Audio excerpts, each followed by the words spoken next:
oras sa atong leksyon. Tulumanon nga gidalit kaninyo sa S&S Media Ministry. Sa makausapa ako mag-iong kaninyo nga kini mao'y katuyuan alang sa pagpakaong espirituhanong pulong sa Dios sa tanang mga katawhan. Sa pagsugod, pag-ampo kita. Among gidapit ang balahan nga espiritu sa makausapa o Dios nga mo'y magapataliwala kanamo aron among masabtan ang imong mga pulong. Sa kanunay kami nagaampo sa pinasay alang sa tanang mga katawhan nga nagalukop sa tibok nga kalibutan nga mo'y nagagamit ni aning materials alang sa pagtuon sa imong mga pulong. Amo kining pagadawaton sa ngalan ni Ginoong Hesus manluluwas. Amen. Ang atong topiko mga kaigsunan nga pag-isgutan interesante kayo. Apan sa dili pa kumuadto, gusto na ko ipahinumdum ka dito ang paborito natong kinutlo niini nga tulumanon. Si kanhe Secretary Gisli Lapos nga nag-ingon, education is solution. Sa relihiyosong edukasyon, kiniusab solusyon. Solusyon sa atong mga pagduha-duha. Solusyon sa atong mga kaluyahon. Solusyon sa atong usahay inclination na very judgmental o kaha legalistic o kundili fanatisismo.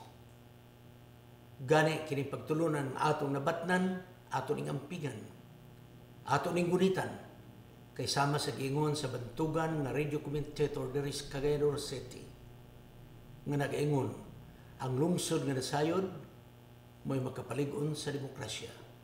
Apan ang lungsod nga nagapasagad makapukan sa kagawasan.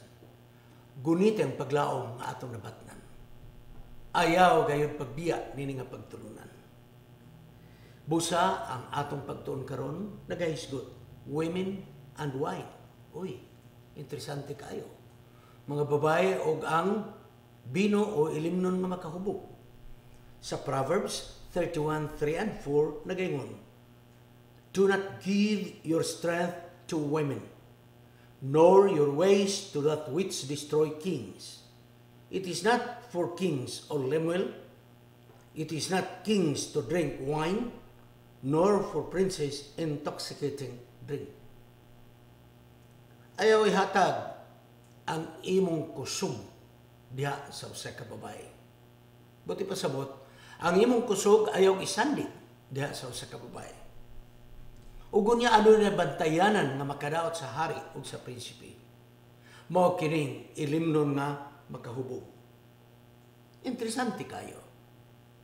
Ang unang chapter sa Proverbs nagsugod sa pagtulunan mahitungod sa amahan. Ug ang katapusang chapter sa Proverbs nagsugod usab o nagtapos sa pagtulunan sa usa ka inahan. Adunay karabutan ang bino ug ang babae nga mo'y hinungdan na kiniatong paghisgutan. Aron mamaayo ang pagdumala sa usa ka nasod, kinahanglan nga tan-awon unsa ang makadaot nining babae ug ang bino nga mao'y dako nga maka-impluwensya sa pagdumala sa nasod. Ang maong pasiuna mahitungod sa amahan sa Proverbs adunay kalabutan sa pagbaton og kaalam. Samtang ang panapos sa Proverbs chapter 31 pagtulunan mahitungod sa inahan nga nagaaplikar sa kaalam diha sa tinud nga pagkinabuhi. Ang espirituhanon nga pagtulunan mahitungod sa amahan walay kahulugan kini kung ang praktikal nga tambag sa inahan dili sundon. Buti pasabot sa atong Book of Proverbs nga ang amahan ug ang inahan in parallel gikinahanglan hatagag pagtagad ang ilang mga talambagan mga kaigsunan.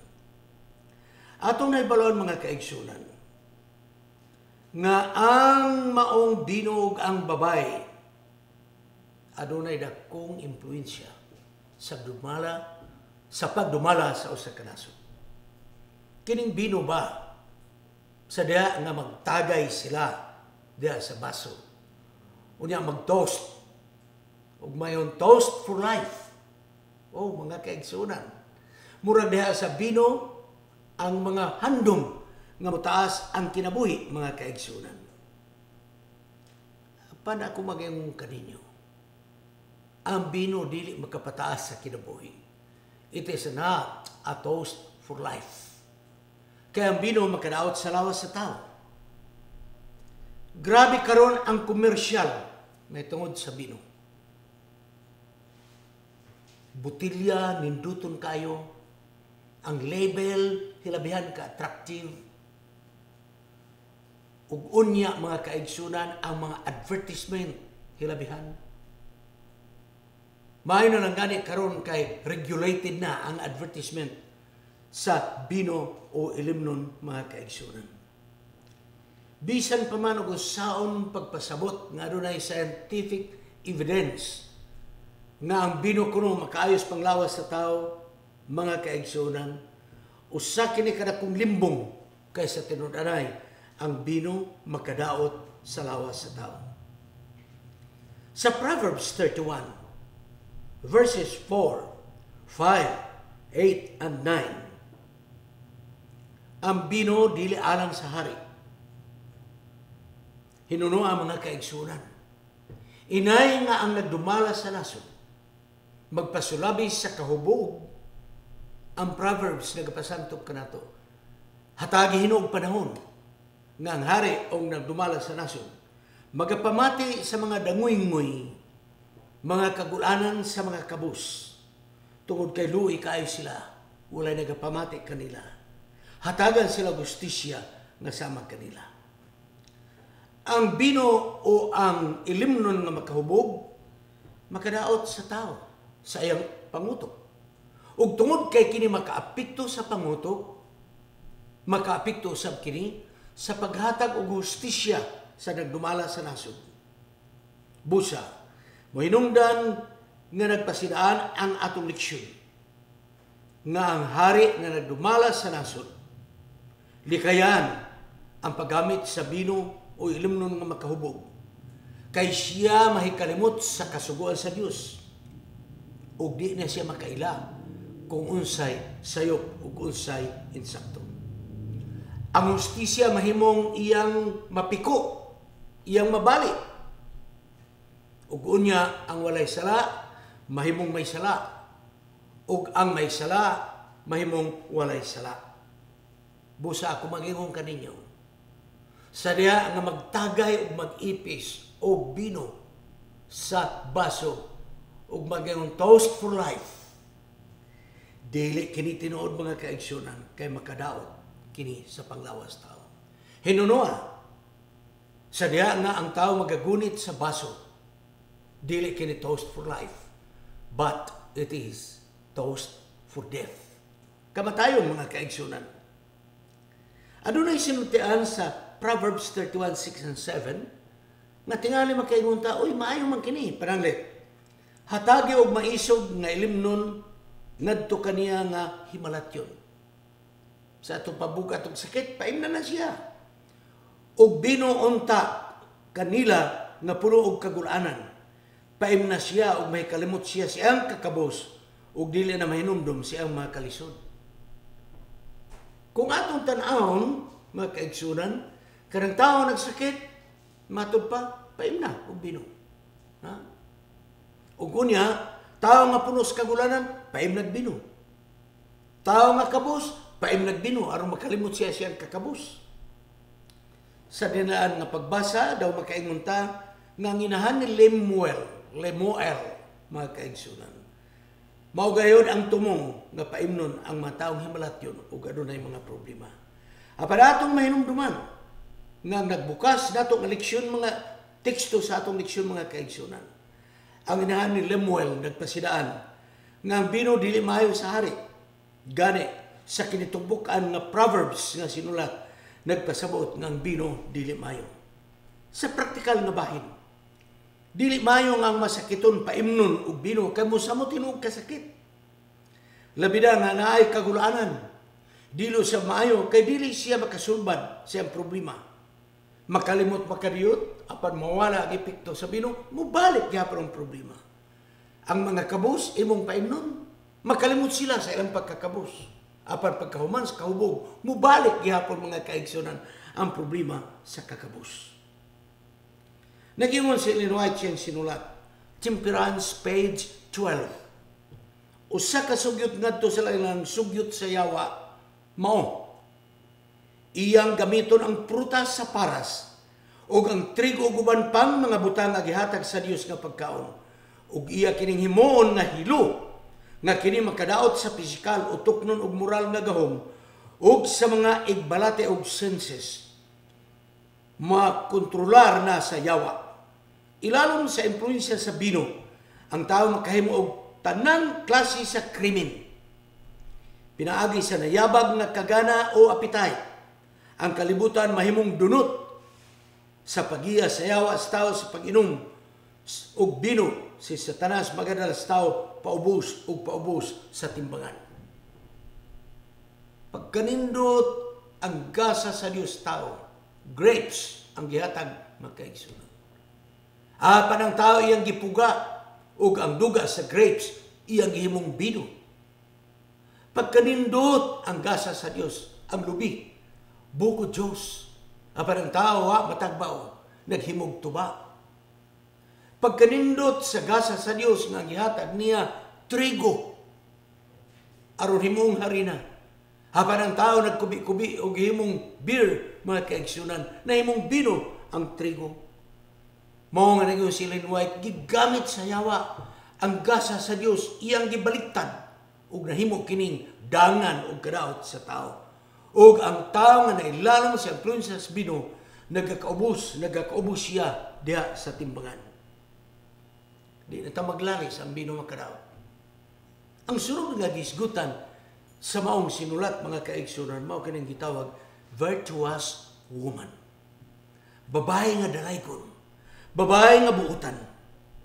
Ng Proverbs 31:10 nagaingon, kinsay makakaplag sa buutan o dalaygon nga babae, kay ang iyang bili labaw pa sa bilinhon nga mga bato. Ang buutan nga babae puno sa kaalam. Mga kaigsunan. Ani ang mga kinaiya sa buutan o dalaygon nga babae? Paminawa. Gibase kinato sa Proverbs 31. Nagayon din ang babae nga buutan, ang babae nga dalaygon, tako siya pangitawon. Sunod, ang iyang bili, labaw pa kaysa mga mahal na mga bato, labaw pa kaysa mga diamond. Ang buutan nga babae, siya naghatag og pagkaon. Ang buutan nga babae, maligon. Ang buutan nga babae, maalamon. Ang buutan nga babae, ginaday. Mauni ang dapat nga pangitaon sa usa ka lalaki. Babae. Samtang sa pikas nga bahin, makadaot ang daotan nga babae sa usa ka lalaki, apan ang maayo nga babae, mga kaigsunan, makahatag og kaayuhan sa lalaki. Bisan pa man tuod nga bidag una ang atong mga gamit sa mga impormasyon. Apan ako magingong kaninyo, ang atong kaliwatan, wala gyud mahimong mangginalamon sa pagpangita sa dalaygon nga babae. Ang atong kaliwatan karon very sophisticated. Internet, online, ug uban pa. Apan ako magingong kaninyo, wala pagayod kini makahimo nga mahimong manggin alamon ang tao. Si Martin Luther nga gikuto sa atong lisod nagyon, we have guided missiles and misguided men. Misguided men, mga kaigsunan. Mudugang kita sa paghulagway sa buutan ng babae. Si works. Kugihan ang babae, mga kaigsunan. Dili tapulan.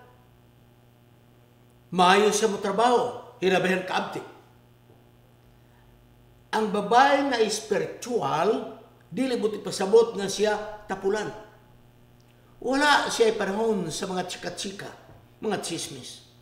Malipay nga siya nga nagagamit sa iyong mga kamot diha sa bulhaton. Niini nga bahin, wala siya gihulagway nga nagluhod o nagampo. Ang buotan ng babae, wala gihulagway sa Proverbs nga nagaluhod o nagampo. Apan ang buotan ng babae gihulagway, kugihan. Maayo mo trabaho. Ha? Sama, mga kaeksyonan kang Martha, nga bisan tuwa siya sa kusina, tungod kay nagakugi, dili mo ti pasabot nga siya dautan nga pagkababae. Sa Proverbs 31:12, 15 and 18, nga naman nga kanunay nagatrabaho ang buotan ng babae sa tanang adlaw sa kinabuhi. Bisan pa mas kagabi o nagakugi. Nga no? Tungod kay iyang gitutukan ang iyang responsibilidad. Mga kababayan, pagkanindo tanahon, katumay kugihan, apan masubo tanahon, niya itong babae nga wala gilaing gibuhat sa balay, maong pagpanumbalay, maong pagtabi-tabi, mga kaigsunan. Kaya ang atong pagtrabaho karon pagkahukman sa atong umabot. Ang ato lang binuhatan, maulay mo pakita nini kung butan bagyod og dili, mga kaigsunan. Gani, sa Pinadayag 14:13, ang atong binuhatan, magapabilin kini, bisan pa kita nga nana sa kamatayon. Ang butan nga babae, siya nagaamuma, nagatagad. She cares, mga kaigsunan. Busa niya ang maayong pamatasan sa butan nga babae. Proverbs 31:26-30. Maayo ang iyang sinultihan, puno sa kaalam sa pagkamaluluyon. Ang kaalam dili lang kung unsa ang naibaloan, apan kung unsa pagsulti natakdo sa iyang binuhatan. Mauna ang babae nga nagatagad. Ang pagkamaluluyon dili lamang nabunga sa baba nga sinultihan, apan nahimong iyang balaod sa pagkamaluluyon ang iyang kinabuhian. Ang balaod sa pagkamaluluyon maong giyas tanang pulong nga mugula siyang baba. Mauni ang buutan ng babae nga nagatagad. Ang iyang sinultihan ug ang iyang binuhatan nagatakdo. Ug ang nagagiya siyang pagkamaluluyon maong kasuguan. Ang buutan ng babae maluluyon, mga kaigsunan. Sa Proverbs 31:30 nagingon, ang pabor malimbungon ug ang katahom kakawangan. Apan ang babae nga may kahadlok sa Ginoo angay pagadaygon. Makasusubo nga karon, ang mga babae ginahukman pinaagis katahom siyang lawas ug dagway. Kini mo'y mabaw ra kaayo nga pag-ila sa usa ka babae. Kung ang katahom sa gawas mao lamang ang pagkatanahon, ayaw kalimot na ginoong Proverbs, ang katahom kakawangan lamang. Kini nga babae ang iyang tinuod nga katahom, anaa sa iyang kinaiya, anaa sa batasan, nagpadayag siyang kinabuhi sa binuhatan. Ang katahom lumalabay, apan ang batasan malungtaron. Sa nagtudlo pa ko sa Christian home sa Mountain View College, ano na kayo estudyante? He was a very witty na estudyante. Dili siya bright, pero kung mangutana gani, it makes sense, mga kaigsunan. Matod pa niya, Pastor, tabangi kuno ko, mo na ang senaryo. Niya duha ka babae nga, ang akong tanaw-tanaw, ang grado sa akong paghigugma kanila, parehas yun, parehas. Ang usa, pagkatahom ang panagway, pero ang batasan, hilabihan kamangtas. Samtang ang usa, dili matahom ang panagway. Apan ang iyang batasan, hilabihan nindot agyot. Pastor, asa magi ako ni ining pagkasaon? Siyempre isip ng pastor, ingon ko, abi ninyo kanang katahom sa panagway, lumalabay ra na. Mawala ka na. Apan ang katahom sa pamatasan, hilabihan, magalungtat sa kanturan. So, pili ang mayong batasan. Ni padayon ang akong estudyante ting pastor, nagyud akong problema. Di ba kita din sa Mountain View College, mutuo magyud ang pag-ampo? Iko. Ingon niya, pastor, kinibitang gwapa nga maauto batasan. Puasahan ako ni. Kada Sabado di ko mukaon. Mag-ampog yung kog tininuod. nga kining gwapa nga babae nga akong gigugma nga mangtas ang iyang batasan, mausab ang iyang batasan. Pastor, nagatuo ko sa pagampo. Mausab ra gyud ang batasan aning baybayana. Pero kining usab, pastor, ang dagway bitaw nga di gwapa, may batasan, magpuasa ko kada Sabado nga ang iyang naong mausab. Pastor, ulsiron na lang kong pinuasa. Pagbatana ko mag-ampo ang naong sa babae, di gyud mausab. Dinhi mga kaigsuonan, imong makita nga ang tao is after sa panagway sa tao, mga kaigsuonan. Apan lumalabay ang katawag na Gihosari Solomon. Pamatiya ang gisulti ni Ellen G. White, God's Amazing Grace, page 81. Ang dako nga ngalan diha sa katawhan ingunang sa litra gisulat sa balas sa buhangin. Kanang mga bantugan, mga beauty queen, wow, ilang pangalan, masulat lang na diha sa balas. Buti pa sabot, lumarabay. Apan ang walay mansa nga batasan, magalungtad sa kahangturan. Mga kaigsuonan. Sabi ninyo, unsa ra mo ng beauty, mga kaigsuonan? Ang Miss Universe, o kung naa may maot nga dagway, gamiton na ito atong maot nga naon. Ining kamatay nining duha, mga kaigsuonan. Ibutang nimo ang kalabira sa Miss Universe o ang kalabira na imong gitawag nga dili matahom. Kung mahimo ng kalabira ang duha, di nakakaila og kinsay Miss Universe o kinsay ordinaryo nga babae, mga kaigsuonan. Karon, aritas panapos. Ang atong leksyon duha lang gyud ka mga dagkong butang ang gisgutan. Ang bino ug ang babae. Bisan unsaw nato pagdebate, ang kadaot sa bino dili nato ikaglimod. Makadaot kinis panimalay, makadaot sa negosyo, ug labaw sa tanan, makadaot sa panglawas sa tao. Kaysa diha nga mo inom ang tao bino, bisag social drink lang, ang content sa alcohol mikuyanap ni sa tibuok nga lawas tao.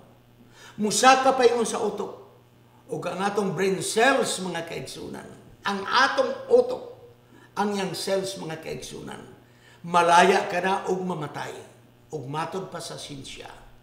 Ang damage nga brain cells, dili na naa siya mabuhi papag-usab. It will never regenerate, mga kaigsuonan. Aritas babae. Makasusubo karon nga ang katahom sa babae, gihimo nga usa ka dakong negosyo. Ang beauty pageant, mga kaigsuonan. Ipadayag ang lawas sa babae sa publiko.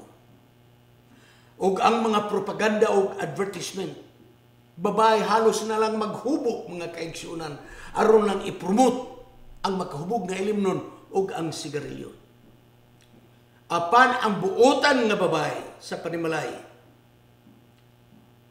panalangin kini sa komunidad, mga kaigsuonan. Ang bino, bisag tuwad-tuwaron o baliskaron, dili mayo. Apan ang babae, adunay duha ka klase nga babae. Dautan nga babae ug buutan nga babae. So aritas buutan nga babae, mga kaigsuonan. Ang imong asawa tingali kini. Ang asawa, mga bana, ang ayan hatagan nato og dakong konsiderasyon. Mga bana, paminaw kamo. Daghang katarungan. Ngano nga ang atong asawa hatagan nato og dakong konsiderasyon. Usa ni ini mao, dili sila kusgan sama nato. Ayaw pabuhata sila sa physical nga trabaho, mga kaigsuonan. Ugon niya ang bana unta mamalandong nga kining trabaho sa asawa sa balay, balik-balik, walay pagkahuman. Maluoy lang ko bitaw ng asawa nga naa sa balay, pagpangutanan sa bana ingnon, unsa may trabaho sa imong asawa? Balukag sa itubag sa bana, wala naa sa balay. Tinuod ba gyud na ang mga babae nga naa sa balay walay trabaho? Kanang panglaba, di ba na trabaho? Kanang paglungag, kanang paghinlo sa balay, kanang pagpanarapos sa sipon sa imong anak nga bana, mga kaigsuonan, di ba na trabaho, mga kaigsuonan? Luoy kayo ang asawa, mga kaigsuonan. Balik-balik ang trabaho sa balay. Sa mga dinalian nga mga lakaw, ang bana kinahanglan mo konsiderar. Pwede ang bana magdali-dali sa pag-ilis o uban pa. Apan ang asawa di na nimo madali-dali. Ngayon man, daghang mga gamit sa babae na wala sa lalaki. Pananglit. Ang babae na ay bra. Kamong mga lalaki na amoy bra. Pananglit ang mga babae gagamit og mga stockings. Kamong mga lalaki na amoy mga stockings, medyas ra ang ato mga kaigsunan. Sa diha nga manglakaw ang magtiayon. Ang lalaki dali makahuman sa pag-ilis mga kaigsunan. Apan ang imong asawa dugay pa na makahawa sa samin. Nganuman, napedaghang ipamutang sa naong. Ang kilay ipang-arrange pagmaayo mga kaigsunan. Mo dili pwede ni muna padali-dali. Daghang magtiayon nga kaaway tungod kay di makasabot ang bana sa mga butang sa babae nga naa kanila. Kung manaog sa balay, kinahanglan ang asawa 100% fixed. Ha? Ang mga bana pwede na tungod sa pagdali, dito na mamutunis mga kaigsunan sa tricycle. Pero dili pwede nga ang imong asawa tungod kay imong padali-dalion. Ha? Dito na mamutunis og sinina. Dili pwede nga ang tricycle driver mo'y mutaod sa hook and eye sa bra sa imong asawa. No! Therefore, ang mga bana kinahanglan mga kaigsunan very considerate and kind sa ilang asawa. Tanawa raw bang lakaw ta? Kitang lalaki, paspas ta mo lakaw. Pero kinahanglan kung naata sa syudad mga kaigsunan, dili ta magpaspas og lakaw. Kaya ang inyong asawa mga kaigsunan, taas og tikod ang sapatos. Ha? Matakil po nuna ka dako tang problema. Kinahanglan ang bana mga kaigsunan. Very considerate sa inyong asawa. Sa atong simbahan, likayan ang diskriminasyon sa mga kababayanan. Gani, na itong presidente pa ako sa union, doon ay action gikan sa General Conference, gipasa sa atong division o gidawat sa atong union.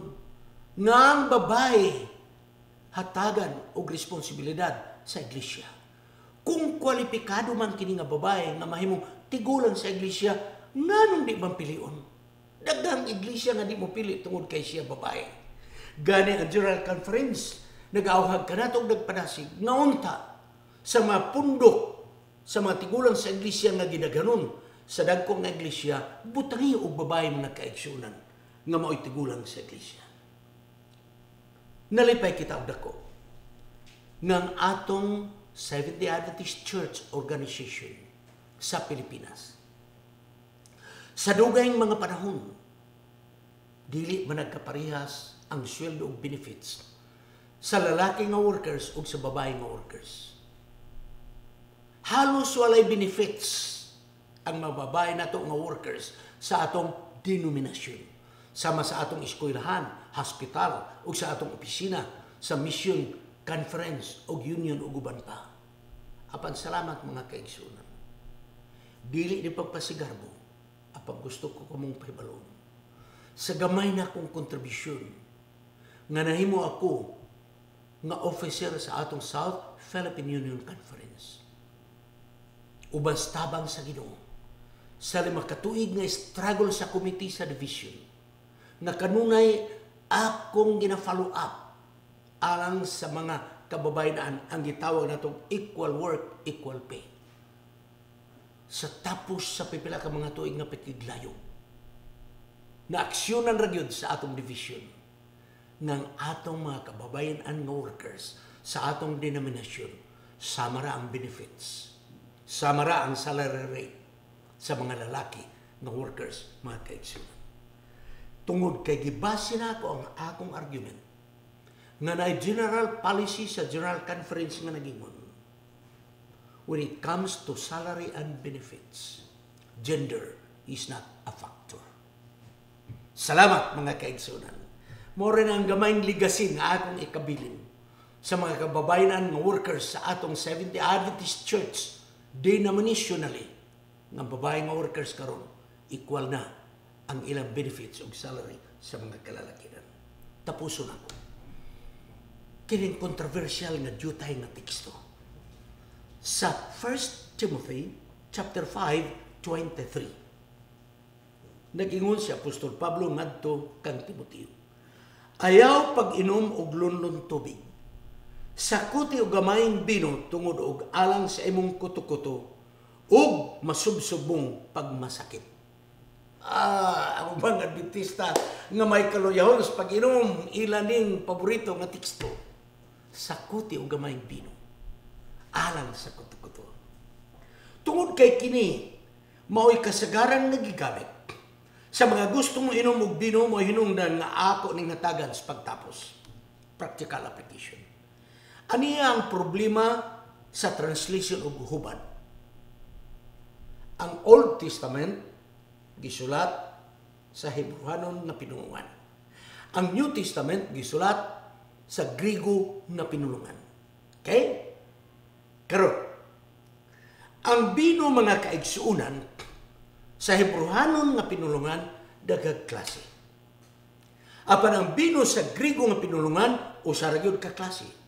Gitawag kini og oenos. Gihubad sa English wine.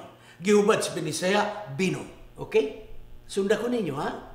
Sa Hebrewanon nga pinulungan, daghan og klase nga bino. Daghang words nga gigamit.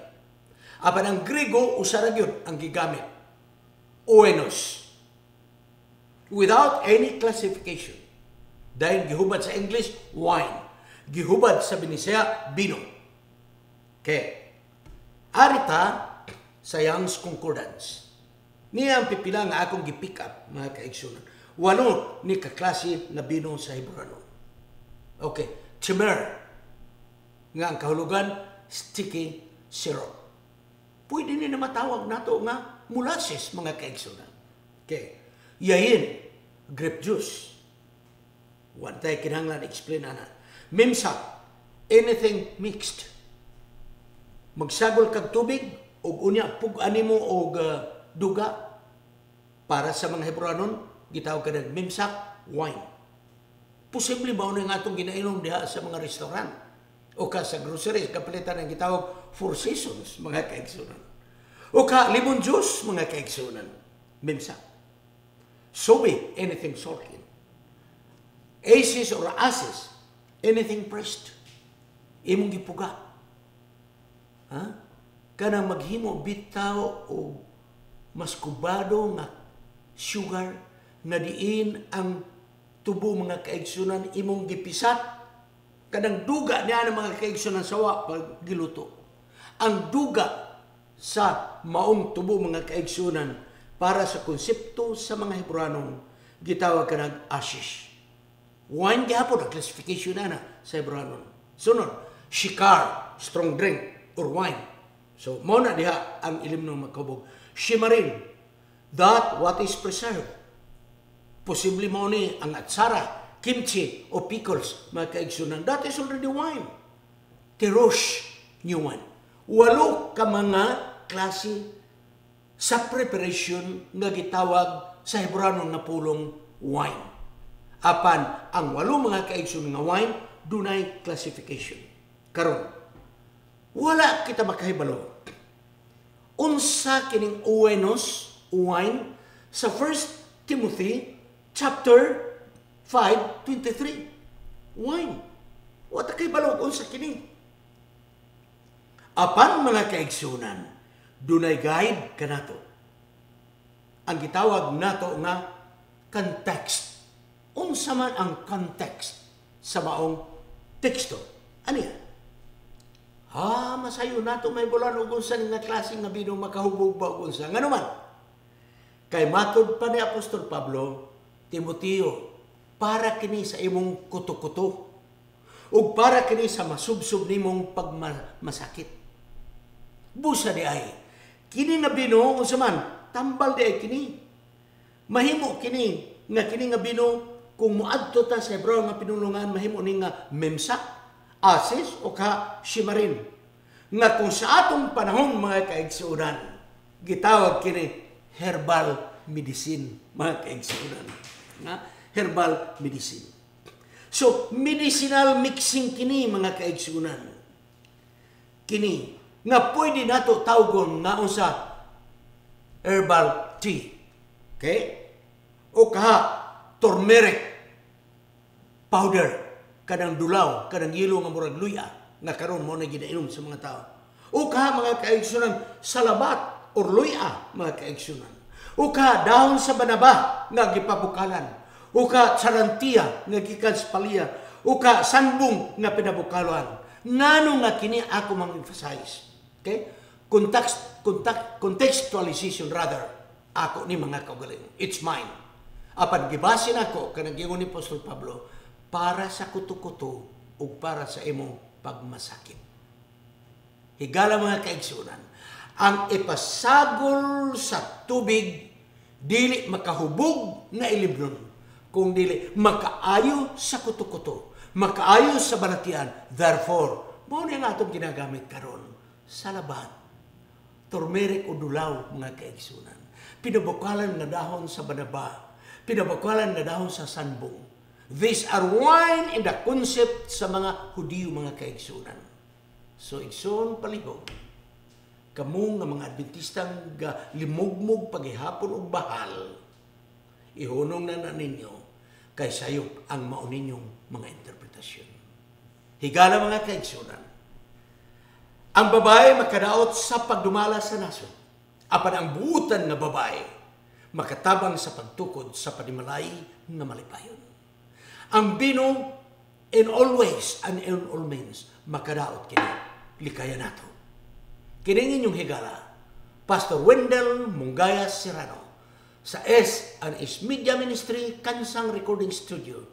Anias Cagayan de Oro City, mag-ingong kaninyo sa sunod nga higayon. Magkita kita. God bless you all.